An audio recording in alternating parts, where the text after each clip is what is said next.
Well, you're most welcome to this talk. It's Sunday evening, the 30th of May. Now, there's been a lot of pessimism, even among sort of senior authority figures, about immunity to SARS coronavirus 2 after infection and vaccination not lasting for very long. And a lot of that was based on the idea that the seasonal coronaviruses, there's 4 seasonal coronaviruses that cause common cold symptoms, the immunity from those actually only does last for 6 to 12 months.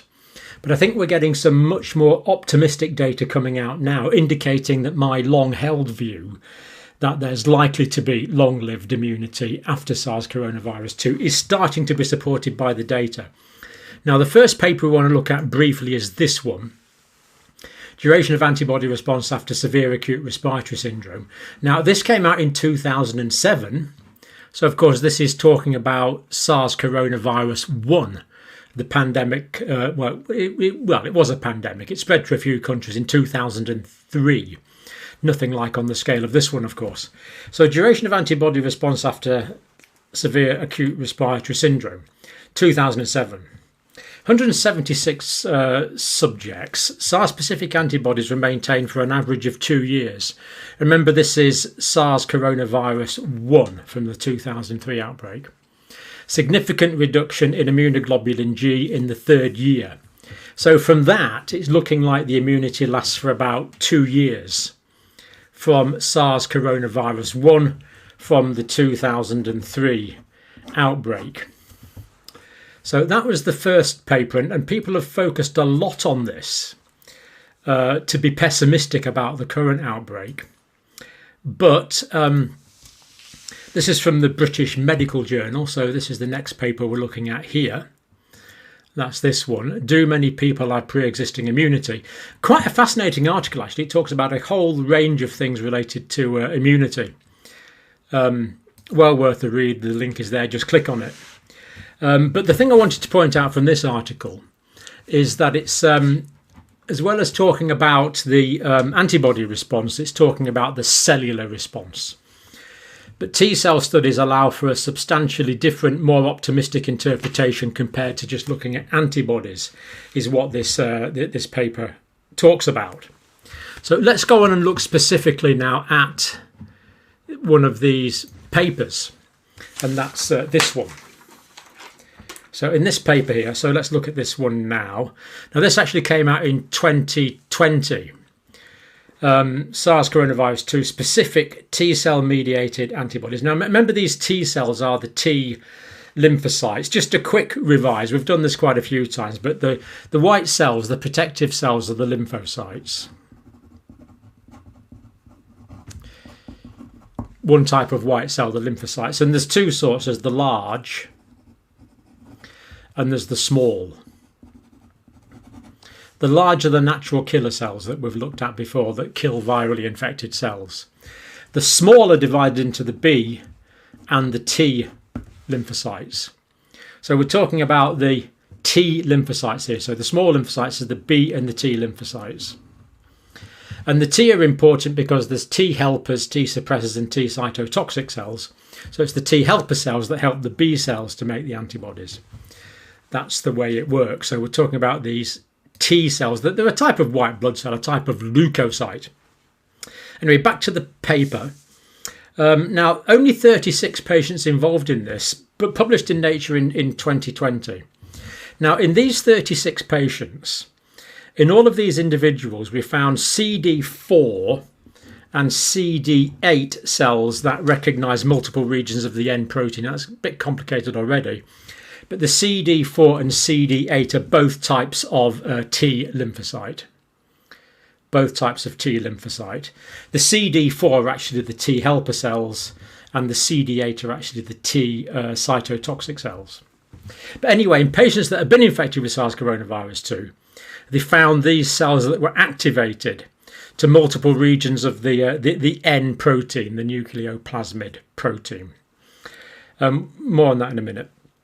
Coronavirus nucleoplasmid, N-structure protein that forms complexes with genomic RNA. So the genomic RNA is the RNA of the virus. So basically what you've got with the SARS coronavirus is you've got the virus there, and you've got your strand of RNA in there. and then you've got your spike proteins there. So the nucleoplasmid proteins are associated with the RNA in the nucleus. Well, it's not really a nucleus, it's the centre of the cell. Then these are the spike proteins here, and these are the membrane proteins in the membrane roundabout there. So basically we've got these three lots of proteins: spike protein, membrane proteins, and then these internal ones are the nucleoplasmid proteins. Now, studies could look at any of these, but different studies tend to look at different ones because it's easier to analyse one particular aspect of the immune response. But these are all immune responses generated to the antigens, which are the virus, whether it's the N antigens, the S antigens, or the M antigens, the nucleoplasmid, the spike, or the membrane antigens. They're all parts of the virus that your immune system recognises as being foreign. And of course, the immune system is just the most mind-blowing system. It's quite incredible. Anyway, these 36 patients, so coronavirus nucleoplasmid structural protein, so we said that. Patients, so what they found is that all 36 patients, all of these 36 patients, in the months after infection, had these activated T cells, the CD4 helper cells that will help the B cells to make the antibodies, and the CD8 T cells that will directly kill virally infected cells. In fact, I've got a diagram here from my physiology notes book. So these are actual, I've actually labelled these as natural killer cells, but the same would apply to T cytotoxic lymphocytes. So they can directly kill sometimes cancer cells, and they can directly kill virally infected cells. So this natural killer cell, or the T cytotoxic cell, they work in the same way, comes next to the virally infected cell, drops these proteins called perforins on it, and these perforate the cell, let water into the cell, and this cell is basically killed. And as that cell is killed, the viruses are killed with it. So that's the way the T cytotoxic and the NK cells are working. But anyway, so they found these cells were there, and they got rid of the virus.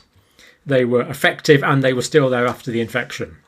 But then, and this is the most encouraging thing I'm going to tell you today, is remarkably encouraging. They found 23 patients. This is a study done in Singapore. So to find patients, 36 patients that they're able to analyse that were infected with the SARS coronavirus 2, no big deal. We've got plenty of those. But then they found out 23 patients who'd suffered from SARS, severe acute respiratory syndrome, in 2003 with the SARS coronavirus 1 infection. So these are people that were infected with a similar virus. This study was done in 2020, so that was 17 years before that. 23 patients possessed long-lasting memory T cells that were still reactive. 17 years later, the infection was in 2003. The tests were done in 2020, and these cells, the helper cells and the killer cells, were still there. So SARS coronavirus 1 now no longer exists in the world, but if these patients were reinfected with it, they would still be immune to it, or have a large level of immunity to it 17 years later. So that's the paper there. Don't take my word for it. Read it for yourself. It's all there, and a very interesting read, if a bit detailed in places. Right, I'm back on the right screen. Yeah, these T cells display robust cross-reactivity to the nucleoplasmid protein of SARS coronavirus 2. In other words, people that have had SARS coronavirus 1 are likely to have a large degree of immunity to SARS coronavirus 2 cross-reactivity. Now, I think from memory there was only about 80,000 people had the infection in 2003 because it was contained. But those 80,000 people would be immune to SARS coronavirus 2, or largely immune to SARS coronavirus 2, 17 years later on. This is why I'm optimistic that the immunity we're now generating to SARS coronavirus 2 is going to be long-lived. But more on that in a minute when I give you the precise evidence for that. Epitope characteristic of specific T cells shows the recognition of protein fragments that are conserved amongst animal beta coronaviruses. Now, of course, SARS coronavirus 2 is a beta type coronavirus. Now, the epitope is the part of the virus that the immune system recognises as being foreign. It's the antigen, the epitope. And what this is saying is that these cells, these immune cells that were generated in response to SARS coronavirus 1, recognise protein fragments on many different types. When it says it's conserved, that's an evolutionary term. It means it's been conserved through viral evolution. And it means that it occurs in many different animal coronaviruses. So presumably out there in the animal kingdom, there's untold, I don't know, hundreds of different types of coronaviruses. What this is saying is that the immunity from SARS coronavirus 1 will extend against a wide range of those. But they are different to the common cold coronaviruses that cause the common cold. So the animal coronaviruses that we have at the moment are the SARS coronavirus 1, well, it's not there anymore, but the SARS coronavirus 2, and of course the Middle East respiratory syndrome virus are the 3. But were others to jump from the animal kingdom to humans, or however it got here, then it's presumed that there will be a degree of immunity in those people that suffer from SARS coronavirus 1, because the proteins are highly conserved across different viruses in the animal coronavirus groupings, populations of coronaviruses. So next paper, persistent cellular immunity. Now this one actually is a preprint. So that is this one here. But it looks like a pretty well written paper. So I'm going to tell you about it anyway. I've read it. I'm not a good peer reviewer, but it looks okay to me. Now, this is persistent cellular immunity in SARS coronavirus infection. And this is looking particularly at T-cell immunity, this particular paper. So cellular and hormonal immune response to infection. Now, what this means is when you have SARS coronavirus 2, you're going to develop a cellular response. That's the lymphocytes, the B and the T cells. That's the cellular immunity. But you also develop a humoral immunity. Now, humours relate to the fluids in the body. So we talk about being in good humour. That goes on old theories relating to fluids in the body. But humours still mean related to the fluids in the body. So humoral immunity is the immunity in the fluids of the body, that is in the antibodies that are circulating throughout the blood and the tissue fluids. So in other words, the infection with SARS coronavirus 2 causes a cellular response and a humoral response, an antibody response. That's what that means. Antibody responses include most of the structural proteins expressed by the virus. So we know that there's different, as we've said, there's different proteins on the virus. There's the nucleoplasmid, there's the spike, there's the membrane. Antibodies to all of these are made. Specific antibodies that fit the reciprocal shape of the specific proteins that make up the virus. So antibody responses include most of the structural proteins expressed. So it's a polyclonal antibody response in response to the different components of the proteome of the virus. Neutralizing antibodies directed primarily to the receptor binding domain of the spike protein. So we know those neutralizing antibodies that they fit onto the spike protein, and when the antibody fits onto the spike protein, so if that's the spike protein there, and there's some antibody sticking onto it like that, then that means it can't fit into its receptor site. The antibody gets in the way. Whereas if the antibody is not there, the neutralizing antibody is not there, it fits in and you get the infection. So the neutralizing antibodies mostly affecting the spike protein, but there's other antibodies as well. And what these other antibodies will do is they will actually agglutinate the viral particles. So they will clump a lot of them all together because the antibodies are sticky, and they'll clump a lot of the viruses together. You'll end up with a clump of hundreds or thousands of viruses all clumped together. And then one of these big cells that eat fragments, one of the phagocytes, one of the macrophages can come along and eat it all together. It's said that antibodies prepare the food for the phagocytes table, the eating cells. So it clumps them all together. So two ways the antibodies are getting rid of it. But moving on, neutralizing antibodies, I said that. But lymphopenia is a prominent feature of severe infection. Now, lymphocytosis would be an increase in the number of lymphocytes in the blood. A lymphopenia would be a reduction in the amount of lymphocytes in the blood. So when people have severe COVID, severe infection caused by SARS coronavirus 2, they get a lymphopenia. The number of lymphocytes goes down. Now, it's the lymphocytes that are combating the infection, so you'd expect the number of lymphocytes to go up. But actually what happens is these blood tests that measure a lymphopenia, a reduction in the number of lymphocytes in the blood, they're measuring just that, the number of lymphocytes in the blood. But because the lymphocytes are needed in the tissues to kill the infection, the lymphocytes move from the blood into the tissues. Therefore, the number of lymphocytes in the blood goes down. It's quite clever, really. So if people have a lymphopenia during a viral infection, that's an indicator that these lymphocytes are essential for fighting the viral infection because they moved into the tissues to do their job, to do the business of getting rid of the virus. So during acute infection, T cells display highly activated cytotoxic phenotype. This is just a scientific way of saying that the form of the cells and the function of the cells is to be cytotoxic and to kill virally infected cells, as we showed in that diagram there. Virally infected cells are eliminated. These cells develop a phenotype, a way of a structure and a function which is precise to killing cells, which of course is exactly what we want, then the virus can't spread around the body. A convalescent plasma harbours polyfunctional SARS coronavirus 2 T cells. So when people get better, they have many functional T cells that have got rid of this virus and they remain in the blood for a while.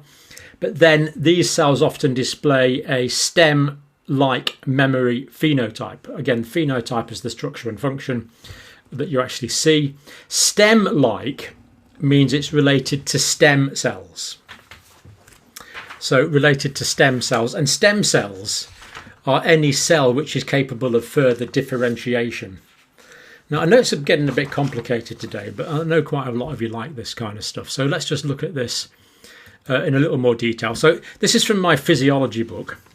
So here we see that this particular lymphocyte has detected, this is a bacteria, of course the virus will be way smaller. Now what happens is that the particular lymphocyte here that is detected, that is correct for this particular type of bacteria, or in the case of SARS coronavirus 2, of course, a virus, then what happens is this cell divides, and it divides into two populations. This population here divides and divides again and divides again and divides again and divides again to make a huge population of these, and these cells in this case are B cells, but these are plasma cells, billions of them, and these produce the antibodies.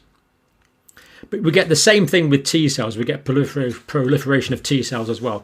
And whether it's B cells or T cells, this cell also divides into another cell here. And this cell here remembers exactly how to combat that virus or bacteria, but it's not functional. But it does divide, and it divides into a group of cells like this. And this group of cells here, these are the memory cells. They remember how to attack this.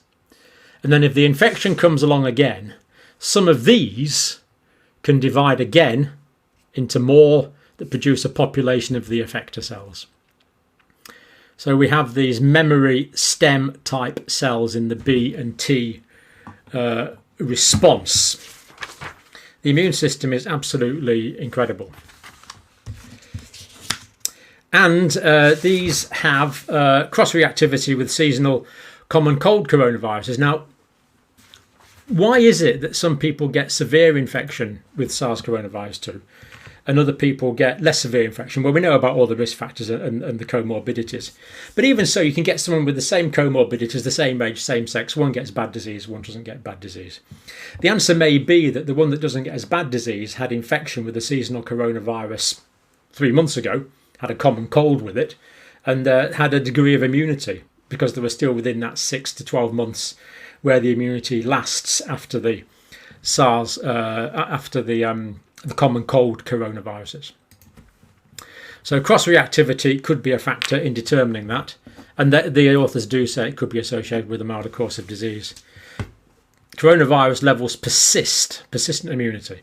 Now, for seasonal coronaviruses, the immunity there is only lasting for 6 to 12 months, we know that. But we've seen that with SARS coronavirus, one, it lasts for 17 years. Immune response is, in recovered individuals, they can measure the T cell response. So that's what they did in this study. And they had paired samples of people. They looked at them 1.3 months after the infection and 6.1 months after the infection. So they're able to compare the infection 1.3 months after the infection and 6.1 months after the infection. 41 people, males and females, variety of ages, various severities of disease, but most of the diseases were fairly mild. And recovered individuals shows persistent polyfunctional SARS coronavirus 2 antigen-specific memory. So they were able to see these memory cells in the blood. And that's important to notice that at this stage they were seeing these cells in the blood. And that could contribute to a rapid recall response if they were reinfected. In other words, it would give immunity in recovered individuals.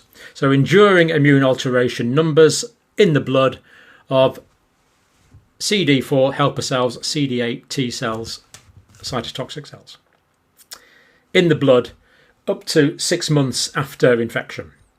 So it's looking good for 6 months. Now, summary here is broadly reactive and highly functional memory T cell response. Yes, that occurred. Persisted 6 months after the infection, we know that, but of course we haven't had too much time to work it all out yet. Enduring immune alterations in CD4 and CD8 cell compartments. In other words, this is talking about the memory compartment. So there were memory cells that they detected in the blood. But specific circulating T cell numbers goes down over 6 months. So the amounts of these specific T cells that particularly fight the SARS coronavirus 2 does go down after 6 months. Does this mean that the infection might only last for 6 months? The answer is no, because turns out that these memory cells only stay in the blood for a few months. Then these memory cells migrate into the bone marrow. They migrate into the bone marrow and they stay in the bone marrow. And if they're living in the bone marrow, of course, you can't detect them in the blood. Now, there's two sorts of bone marrow. There's yellow bone marrow and red bone marrow. The long bones, like your femur and your humerus and your radius and your ulna, they contain mostly yellow bone marrow, especially in the middle. They do have some red bone marrow at the epiphyses at the end. Flat bones like your sternum, your skull, your pelvis, very rich in red bone marrow. So that is where these cells reside. But how do you find out if these cells are in the bone marrow? Well, the only way to do that is to stick, and you often do it through the sternum, stick a needle through there and suck out some of the bone marrow. So a very invasive, painful procedure. Well, it depends who does it. Local anaesthetic, but you know, it's a traumatic procedure. You know, if someone says you need a blood sample, then that's one thing. But if you're going to stick something into your bone marrow, that's something else. So that's why this piece of research is particularly appreciated and impressive. And this is SARS coronavirus 2 infection-induced long-lived bone marrow plasma cells in humans. Now, the plasma cells are the B cells, the B lymphocytes. And of course, the only way they know this is because noble people, and there's no other way to put it, noble people allowed their bone marrow to be sampled. So the one we were looking at before was T cell response. We've seen that has longevity in the blood, but that's limited. Now, this paper here is not looking for the presence of T cells in the bone marrow. If it looked for them, I suspect it would find them. But we can only report what the paper's saying. It was looking for the presence of long-lived plasma cells, which are the B cells that actually make the antibodies. So this particular study was only actually looking for the presence of the B cells, the B lymphocytes. But that's what we've got. So, but of course, that's part of it. It would be very surprising if the B cells persisted and the T didn't, but it's just what they were looking for. So we can only say what it says, but it's very encouraging. Long-lived bone marrow plasma memory cells were found in the bone marrow. Convalescent individuals have a significantly lower risk of reinfection. We know that. Patients who experience mild infection, there were 77 of them. Spike antibodies decline rapidly in the first 4 months after infection, then more gradually over the following 7 months. So the amount of antibodies in the blood are going down fairly quickly for 4 months and then going down more slowly for the next 7 months. But the time you get to about 11 months, though, the numbers have dropped off quite significantly and they can be hard to detect. So that's looking bad. So spike protein antibodies decline rapidly over the first 4 months, then more gradually over the next 7 months, remaining detectable at least 11 months after the infection, but sometimes a year after the infection you might not detect them, depending how sensitive your detection is. So this looks pessimistic, but actually it's not, because if you think about it, today I've probably been exposed to 30 or 40 viruses, a dozen types of bacteria. So every day we're exposed to these viruses. And we're making antibodies. Most of the time we don't get sick because we make the immune response before we get sick. But if we had antibodies circulating in our blood to all of the viruses and all of the bacteria we'd ever been exposed to in our life, then our blood would be thick sludge and we'd all die of thrombosis or something. So you can't keep high levels of antibodies for everything in the blood. That would be ridiculous. So it's not surprising. In fact, I would 100% expect the antibodies to go down. It's exactly what you'd expect. But bone marrow aspirate, and they were looking at spike-specific bone marrow plasma cells. So looking at one particular type of... in other words, the plasma cells that knew how to make the antibodies to the spike protein is what they're looking at. You can't look at everything in one study. That's what they looked at. 18 SARS coronavirus 2 convalescent patients 7 to 8 months after infection. So 7 to 8 months after the infection, they're looking at the bone marrow. 5 patients, they looked at it 11 months after the infection. So they're looking at patients 7 to 8 months and 11 months after the infection.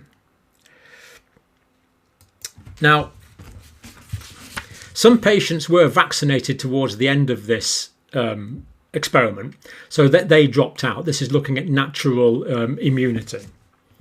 It's SARS coronavirus 2 infection we're looking at here.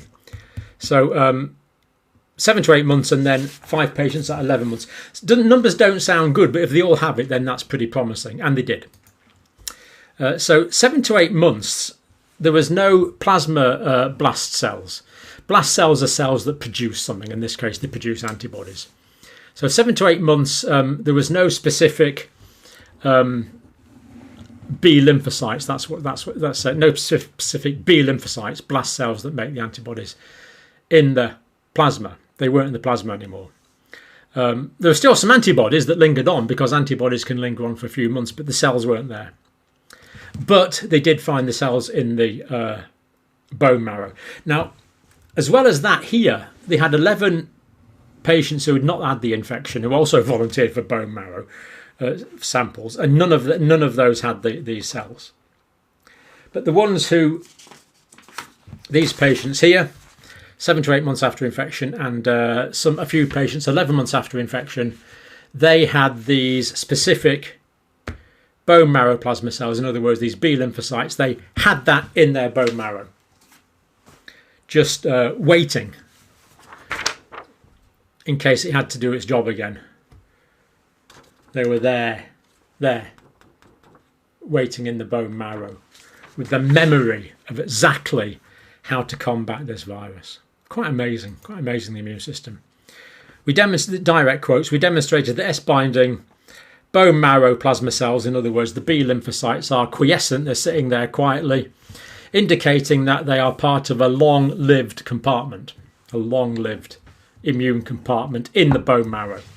Overall, we show that SARS coronavirus 2 infection induces a robust antigen-specific, long-lived humoral response in humans, because these cells can make the antibodies that go into the body humours, into the fluids, and will confer immunity. And because it's true of the B cells, I would imagine if they looked, it would be true of the T cells as well. It would be really quite unimaginable that you would have memory B cells without memory T cells. In fact, really you must have, because it's the T cells that tell the B cells how to make the antibodies, so you must have. They must be there, it's just that this study didn't look for them specifically. So 7 to 8 months and 11 months after infection with SARS coronavirus 2, the cells are there in the bone marrow, and no reason why they shouldn't go away. They can just sit there in the bone marrow for years, as the cells in SARS coronavirus 2 sat there for 17 years. That's why I'm optimistic that we're going to get rid of this virus. Right, just a couple of words from the pundits before we finish. Scott Hennessy, immunologist, University of Pennsylvania. The papers are consistent with a growing body of literature that suggests that immunity elicited by infection and vaccination for SARS coronavirus 2 appears to be long-lived. So he's happy that this will apply to vaccination-induced immunity as well as infection-induced immunity. What seems to be particularly effective is the infection followed by the vaccine. That seems to be a particularly good immune response. The reason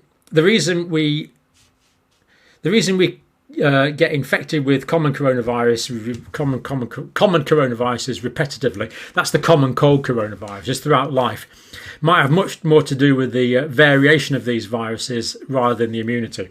In other words, the common cold coronaviruses mutate much quicker than SARS coronavirus 1 and SARS coronavirus 2, notwithstanding the mutants that we have. That is still a true statement. Immunologist, Rockefeller, New York. People who are infected and get vaccinated really have a terrific response, a terrific set of antibodies, because they continue to evolve their antibodies, because the cells are hiding in the bone marrow and can continue to make antibodies. I expect that they will last for a long time. Long time to me. Don't want to put words in his mouth, but we're talking years. A booster dose is going to be necessary, probably for those who've only been vaccinated, so they might need a third dose to get their immunity up. But people who've had the infection and then had the vaccine will probably be immune for, I think, for a decade or 2 or 3. But we're going to know about a third dose pretty soon. Will a third dose give immunity which is comparable to natural immunity? Well, with other vaccines, it does. Right, if you watched that, well done, because I know that's quite scientific, but let me just give you a quick summary. Because the immunity to SARS coronavirus 1 is long-lived, and I think we've given evidence now that the immunity to SARS coronavirus 2 is also going to be long-lived. As more and more people become immune, I think this infection can be eradicated from the world, providing we get vaccines out to everyone that needs it. Or additional vaccines to the people, or one additional vaccine perhaps to people that have already been infected.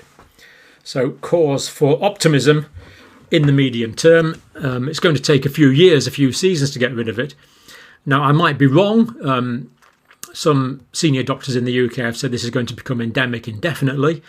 But I think the evidence is starting to accumulate in support of my position that we can get rid of this virus after a few seasons. Don't know how many, but a few seasons. So I am hopeful for that. And if you watched this video all the way through, thank you for watching. We'll have an easier one next time, a news one. Oh, and I've got a report from Susan in Australia for the next video as well. So tune in for that. Thank you for watching.